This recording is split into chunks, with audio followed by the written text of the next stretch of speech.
ขออนุญาตถามชื่อไปก่อนเนาะชื่อว่าจังได๋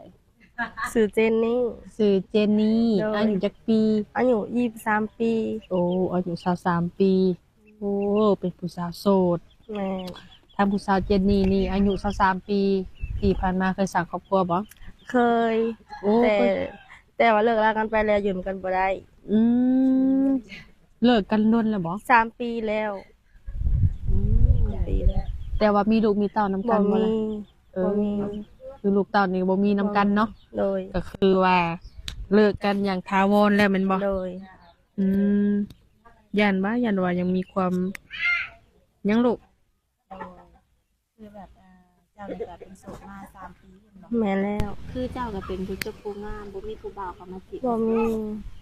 อืมบ่ทันมีไผเออยังบ่ทันมีไผโดยเนาะอันไหนลูกคือมื้อนี้ก็ถือว่าออกมาเปิดใจเนาะโดยแล้วเจ้านี่มักผู้บ่าวทางไหนได้เบิดแต่ว่าคนที่จริงใจกับเฮาแบบว่าหักแพงเฮาจังซี่ โน นะ โน อืมเรื่องอายุของเพิ่นนี่บ่เกี่ยว อ่ะเนี่ยเป็นตะเพงได้เลยนี่40-50ได้เบิดเพียโอ้ คือใช้ไม่เกิบนี่เนาะ บ่ติ โดยคือเรื่องอายุ เป็นตะเพงเดี๋ยวมันครบแล้วฮะ โดย ย่า ของห่างของใหม่ด้วยจ้ะ ได้ อย่า เฮาก็เป็น อย่า ไม่ห่างคือกันน่ะนะแต่ว่าเฮาก็ล้มกันเบิ่งถ้าว่าล้มกันไปได้ก็เฮาก็ล้มกันน่ะสินะ ต้องร่วมกันลงบ่ อย่า เฮาก็ต้องเสร็จโทรล้มกันเบิ่งก็อาจสิบ่โดนแต่เฮาเข้าใจกันเฮาก็ล้มกันได้ อืม โดยคือจะออกมาเปิดใจใน เกียร์ นี้เจ้าพร้อมสร้างเลยบ่ ถามว่าพร้อมสร้างเลยบ่ก็ยังบ่ฮู้แต่ว่าเฮาต้องให้เพิ่นทักโทรลมกับเฮาเบิ่งก่อนเฮาจังว่าเฮาก็ต้องเว้ากันว่าเฮาสิพร้อมสร้างพร้อมลมกันไปบ่แบบสินะ อืมโดย คือเจ้าก็เป็นผู้จบผู้งาม คนที่สิเข้ามาหาเจ้านี่ต้องเอาคนหล่อบ่ บ่จำเป็นหรอกก็ได้เขาแบบ โด ว่าย ดูแลเฮาได้หันนะแบบเบิ่งแยงเฮาได้พร้อมสิซัปพอร์ตเฮาก็พร้อมสิเปิดใจร่วมกับเพิ่น อืมโดยหน้าตาบ่ติเนาะ ก็ อื ใช่ มนิสัยใจคอเพิ่นได้ซะ นิสัยใจคอเพิ่นนี่ก็ขอให้เพิ่นดีกับเฮาขอให้เพิ่นดีกับเฮานั่นแหละจริงใจกับเฮานั่นแหละ อืมขอแค่ว่าเพิ่นดีเนาะ โดยแม่นเขาเพิ่นดี กินเหล้ากินเบียร์มักอยู่บ่ ก็กินได้กินเหล้ากินเบียร์กินได้ อืมถือว่าบ่ติบ่ ก็ โอ้สูบยาได้เจ้ามักคือบ่ผู้ชายสูบยานี่ สูบยาบ่ โดย ก็สูบได้ผู้ชายสูบยาได้ ม แต่ก็โอเคอยู่ อาบได้อยู่เนาะ โดยทำ โด ได้ ยอืมเจ้าเคยล้มอยู่บ่ผู้บ่าวรุ่นใหญ่นี่ ก็ถามว่าเคยล้มบ่ก็เคยเสร็จเคยคุยกันเคยได้เคยล้มอยู่ เพราะว่า อืม ตะกี้ก็เคยไปไทยหั้นนะตะกี้เคยไปไทยก็ไปเฮ็ดเวียกก็ได้พ่อคนหลายๆก็พ่อคนเคยล้มเคยเสร็จอยู่ก็ฮู้อยู่ โดยคือเจ้าก็อายุ23ปีเนาะ แม่ ถ้าว่ามี50 60เข้ามาจีบเจ้าก็สิล้มบ่ ล้ม อืม พอแต่เพิ่นนิสัยดีนั่นแหละ โดย ในอนาคตเอาเฮ็ดสามีได้บ่ ในอนาคตได้ อายุ50-60นี่ได้ ได้ โอ้ถือว่าบ่ได้ติอีหยังเพิ่นเนาะ ปกติก็จะดี โดย อ่า น้ำหนักเจ้าเท่าใด น้ำหนัก47 46โล อืม ความสูงเด้ ความสูงว่า155 โอ้ แล้วคนที่สิเข้ามาหาเจ้านี่เอาสูงหรือเอาพอดี เอาแบบพอดีพองามสูงก็ได้ แบบพอแกสูงกว่าเฮาหั่นนะ อื บ่ ม ให้ซ้ำเฮา โดยสูงกว่าเนาะ แม่น อืม โดย เจ้ามักผู้ชาย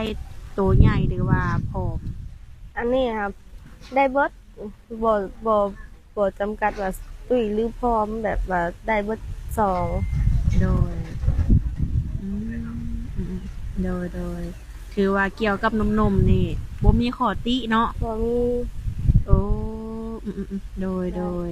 คือในระยะเวลาโอลมกันนี่ก็คือขึ้นอยู่กับทางฝ่ายซ้ายนำ แม่น ว่าเพิ่นสิเฮ็ดให้เจ้าเห็นซำใด โดย อืม ว่าสิเฮ็ดให้เห็นจริงใจซำใดพร้อมซัพพอร์ตซำใดพร้อม โดย ดูแลเฮาได้บ่อันนี้เพราะว่าเฮาก็เป็นคนบ่ทุกข์ว่าไงกะเฮาก็บ่มีนะ อืม ต้องได้ สร้างตัวผู้เดียว โดย บัดพ่อแม่บัดบ่ได้อยู่นํกันเลิกลากันหันนะแล้วก็เป็นเสาหลักของครอบครัวนี่ก่อนวันนี้นะ อืม ก็เลยได้สร้างสาสู่ผู้เดียว โอ้โดยถือว่าเจ้านี่เป็นเสาหลักของครอบครัวเนาะอืม ต้องให้ ค่ะ สู่โซนคนเดียวพ่อแม่ก็อย่าห่างปะกันกันหลายปีแล้ว โอ้แล้วปัจจุบันนี้เจ้าอาศัยอยู่กับแม่หรือ อา พ่อ ศัยอยู่กับพ่อแล้วก็น้องแล้ โอ้ วก็เฮา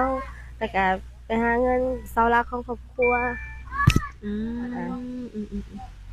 คือปัจจุบันนี้อาศัยอยู่กับพ่อน้องเนาะโอ้ถือว่าเจ้านี่ก็ได้ไปหาเงินหาค่ำบ่ โดย อืมแบบคือเจ้ามาบ้านแบบนี้ได้จ่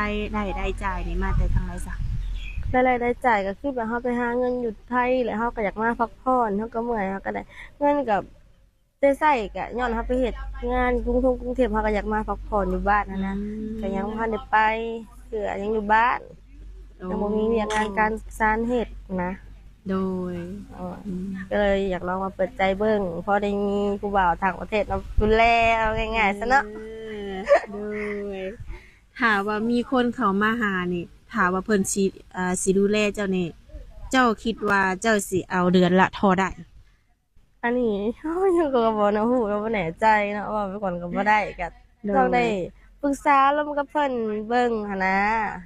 อืม เพราะว่ารายจ่ายของครอบครัวเฮาก็บ่แล้ว หาเงินเฮ็ดอันเฮือนครัวอยู่มันยังเฮาก็บ่มีสินะ อืมโดย กับ ปรึกษากันเบิ่งน่ะสิว่าโอเคบ่ร่วมกันไปได้บ่หั่นน่ะ โดย อืมว่าเพิ่นนี่สิเต็มใจให้เฮาเท่าไรเนาะ แม่นว่าเพิ่นสิโอเคบ่เพิ่นสิเอาเท่าใด โดย อืมถ้าว่ามีผู้บ่าวอยู่ทางไกลดิสมมุติว่าเพิ่นอยากให้เจ้าไปหาแบบนี้นะไปได้บ่ซะ เลือกไปไกลอยู่เมืองไทยบ่หรือว่าอยู่ต่างประเทศหรือว่าอยู่ไสแต่ว่าถ้าว่าให้ไปหาอยู่ไทยแต่เฮาก็บ่ค่อยแน่ใจเนาะว่าเฮาสิไปได้บ่ โดย เฮาก็ไปหาได้แต่เฮาต้องคุยกันก่อนเฮาก็ต้องเฮ็ดให้เฮาสบายใจก่อนน่ะเราจะไปหาเพิ่นได้กันบ่เฮาก็ใจเฮาก็บ่กล้าเฮาก็บ่เคยรู้จักกันมาก่อน อืม เดือนนี้แหละ โดยถ้าว่าเจ้ามีสามีนี่เจ้าไปสั่งไปสานน้ำเพิ่นได้บ่ ไปสักไปซานํเพิ่นถ้าว่าสิว่าสิอะเป็นสามีกันก็พร้อมสิไปอยู่นํเพิ่นหรือว่าไปหาก็บ่แม่นสิไปอยู่นํเพิ่นได้ตลอดเฮาต้องมาอยู่เพราะว่าเฮาก็ต้องอยู่กับพ่อต้องดูแลพ่อเฮาอะนะเพราะว่าบ่มีใครอยู่เนาะ โอ้น้องเจ้าผู้หญิงผู้ชาย ผู้ชาย อืมเพิ่นจักปีแล้ว ถ้าก็13 ปียังเรียนอยู่ โอ้โดย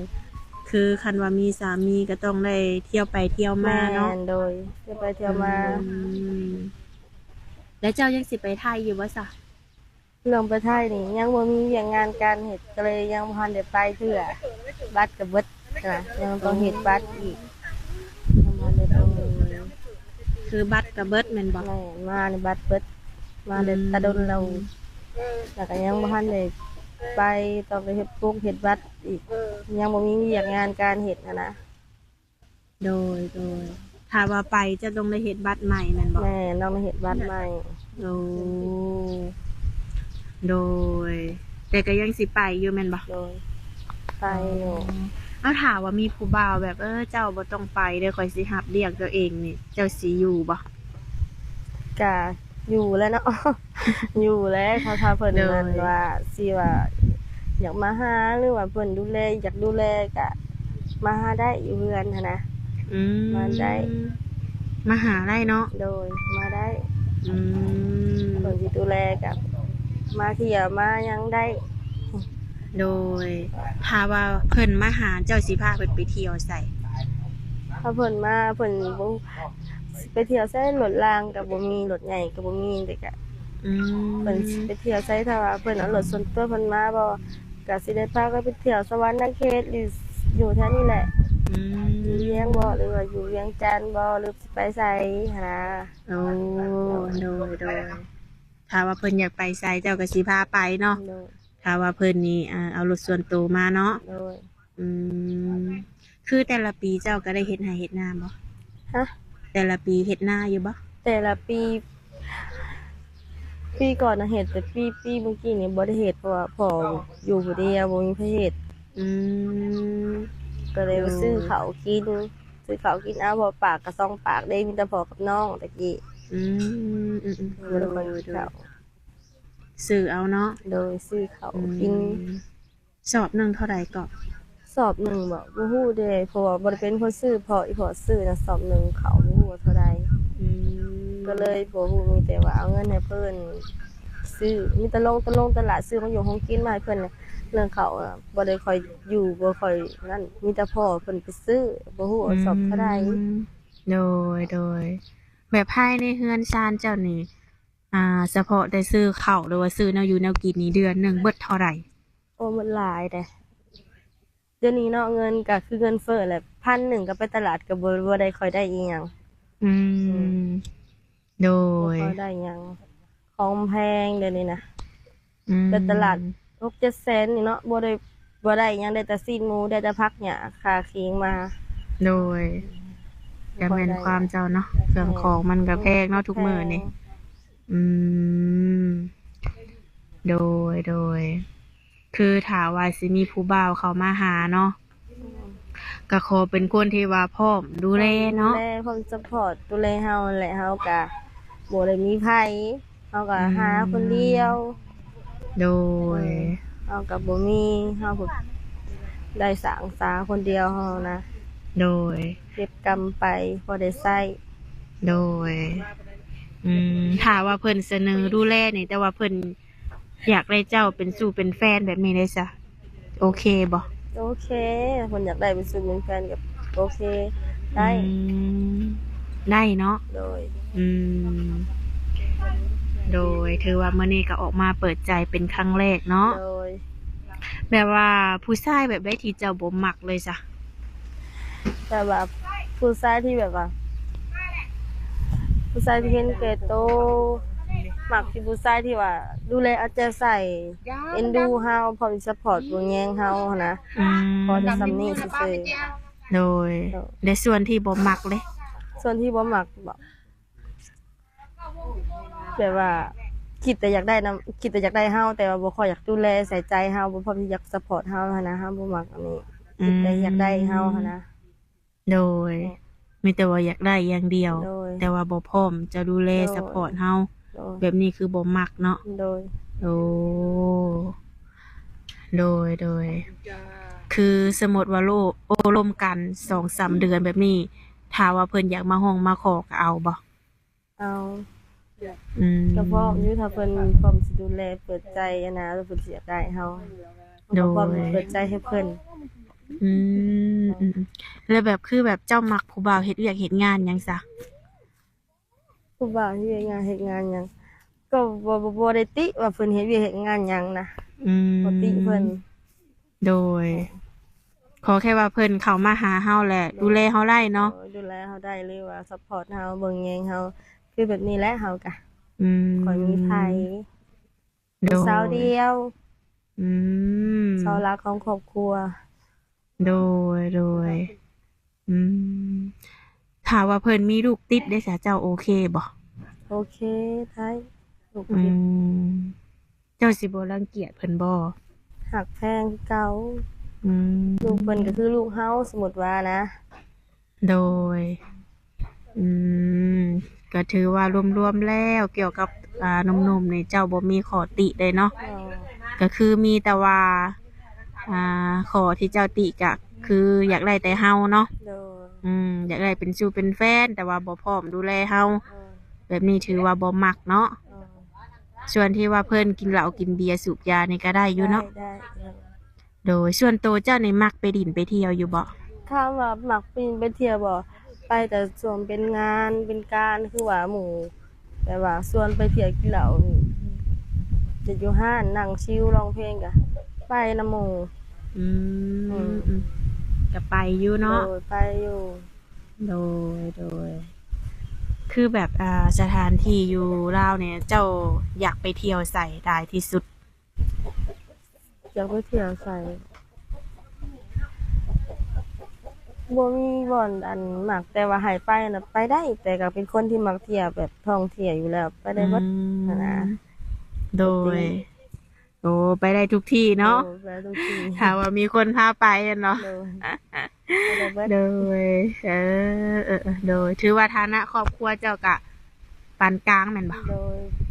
พอมีอยู่แต่ว่าก็หาแหละหา โดย อยู่แต่ว่าบ่ค่อยแบบว่าบ่ค่อยมีผู้เดียวหาเนาะพอกระเฒ่าแล้ว โดย บ่มีครอบครัวที่อบอุ่นคือเพิ่นนะ อืมโดย